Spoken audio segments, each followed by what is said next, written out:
स्वागत है तुम्हारा उज़ुमाकी मांगा सीरीज के एक और नए चैप्टर में। और अगर तुमने पहले के चैप्टर्स नहीं देखे हैं तो जाकर देख लो, मैंने लिंक डिस्क्रिप्शन में दी है। Uzumaki chapter 16 halogen. तो चैप्टर की शुरुआत में कीरी हमें बताती है कि बहुत से लोग अभी भी बाहर से कुरोज़ो शहर में आ रहे थे और खुद को मुसीबत में फंसा रहे थे। भवंडरों की संख्या बढ़ती जा रही थी जिसकी वजह से शहर और भी खतरनाक होता जा रहा था। फिर अगले सीन में एक भवंडर कुछ लोगों के पास से गुजरता है पर वो सभी लोग उससे बच जाते हैं। फिर उन लोगों की मुलाकात कीरी, सुइची और मारियामा से होती है। वो आदमी कीरी से कहता है, मैं 5 दिन पहले मिडोरी यामाशी से यहाँ पैदल आया हूँ। मैंने यहाँ के हादसे के बारे में सुना था, इसलिए मैं लोगों की मदद करने के लिए आया हूँ। फिर एक दूसरा आदमी बताता है, मेरे रिश्तेदार यहाँ रहते हैं। मैं उन्हें ढूंढने के लिए 4 दिन पहले यहाँ आया था, लेकिन अब मैं सिर्फ जिंदा रहने की कोशिश कर रहा हूँ। मैंने यहाँ से बहुत बार निकलने की कोशिश करी और एक सीधे रास्ते पर चलने की भी, पर कुछ भी काम नहीं आया। फिर वो पहला बंदा कहता है, मेरे साथ भी कुछ ऐसा ही है। तुम किसी भी डायरेक्शन में जाओ लेकिन अंत में तुम यहीं आओगे। मारियामा उन्हें बताती है, मैंने भी सुरंग से भागने की कोशिश करी थी पर वो सुरंग घूम करके एक स्पाइरल में बदल गई और वहाँ पर अंधेरा हो गया। मुझे लगा कि मैं नीचे गिर जाऊंगी तो मैं जैसे तैसे रेंगते हुए वापस आ गई। फिर वो आदमी बताता है कि मैंने समुद्र के रास्ते से भागने की कोशिश करी पर हमें देखा था कि वहाँ की सारी नाव टूट चुकी थी, तो हमने डिसाइड करा कि हम एक राफ्ट बनाएंगे। तभी हमारी नजर एक और ग्रुप पर पड़ी। वो अपनी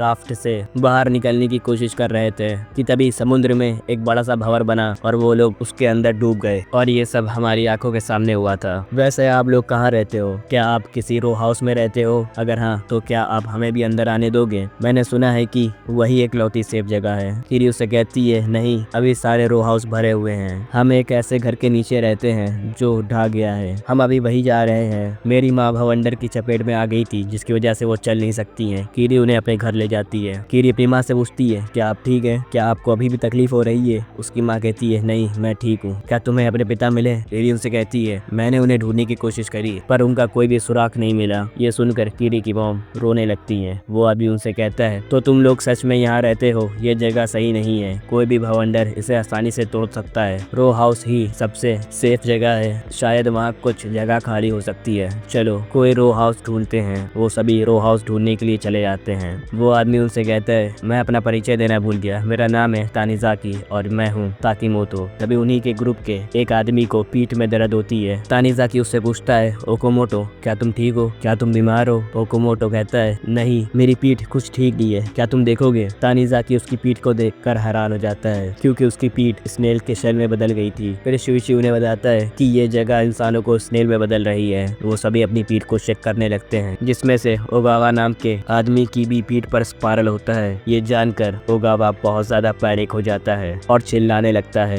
तानिजाकी उसे शांत करते हुए कहता है, धीरे बोलो वरना तुम एक भवंडर बना दोगे। फिर सीन बदलता है और वो लोग एक रो हाउस को ढूंढ लेते हैं। कीरी कहती है, देखने में तो लग रहा है कि ये रो हाउस पूरा भरा हुआ है। ओगावा भागते हुए रो हाउस के पास जाता है और घर के अंदर के लोगों से कहता है, प्लीज मुझे अंदर ले लो, मैं एक स्नेल में बदल रहा हूँ। पर घर के अंदर के लोग कहते हैं, नहीं, भाग जाओ यहाँ से। मुझे घंटा फर्क नहीं पड़ता है कि तुम स्नेल बनो या नहीं। ये सुनकर ओगावा कहता है, मैं अंदर आके रहूंगा चाहे तुम्हें अच्छा लगे या नहीं। ओगावा दरवाजा खोलने लगता है। इसे देखकर बाकी के लोग भी दरवाजा खोलने में उसकी मदद करने लगते हैं। फिर घर के अंदर के लोग फूंक मारकर एक बड़ा सा भवंडर बनाते हैं और उन लोगों पर हमला कर देते हैं। फिर बाहर के लोग एक बड़ी सी लकड़ी उठाकर घर पर हमला करके दरवाजे को तोड़ देते हैं। फिर घर के अंदर के लोग कुछ इस टाइप के नजर आते हैं, मतलब सभी इंसान आपस में उलझे हुए थे। रो हाउस की दोनों दीवारें टूट जाती हैं और वो घर के अंदर के लोग सभी बाहर आ जाते हैं। वो सभी आपस में उलझ चुके थे। फिर वो एक लकड़ी उठाकर अपने आप को छुपाने लगते हैं और अपने रो हाउस को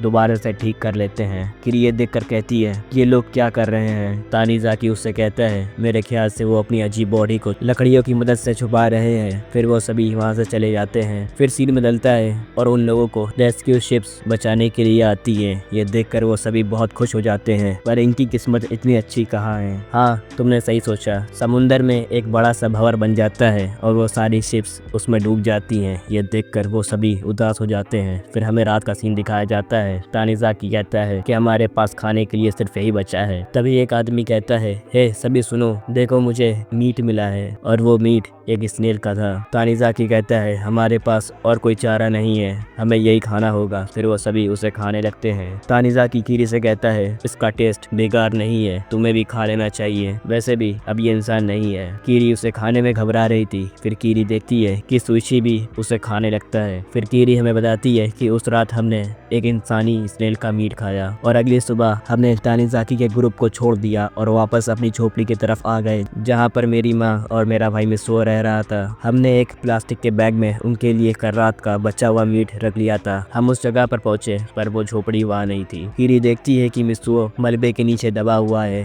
कीरी मिसुओ से कहती है मैं तुम्हें बाहर निकाल लूंगी, ये भवंडर की वजह से ही हुआ है, और ये बता मॉम कहाँ है। मिसुओ कहता है वो उड़ गई हैं। कीरी और मारियामा मिसुओ को बचा लेती हैं। तभी कीरी की नज़र मिसुओ की पीठ पर पड़ती है। मिसुओ की पीठ पर भी स्नेल का शेल आ गया था। ये देखकर कीरी कहती है उस पल में मुझे समझ में आया कि मुझे इस जगह से बाहर निकलना होगा। और यहीं पर ये चैप्टर खत्म हो जाता है। तो एक्सप्लेनेशन पसंद आई हो तो वीडियो पर लाइक करना, चैनल पर नए हो तो सब्सक्राइब करना। मैं मिलूंगा तुमसे जल्दी इसके अगले चैप्टर में, तो बाय बाय।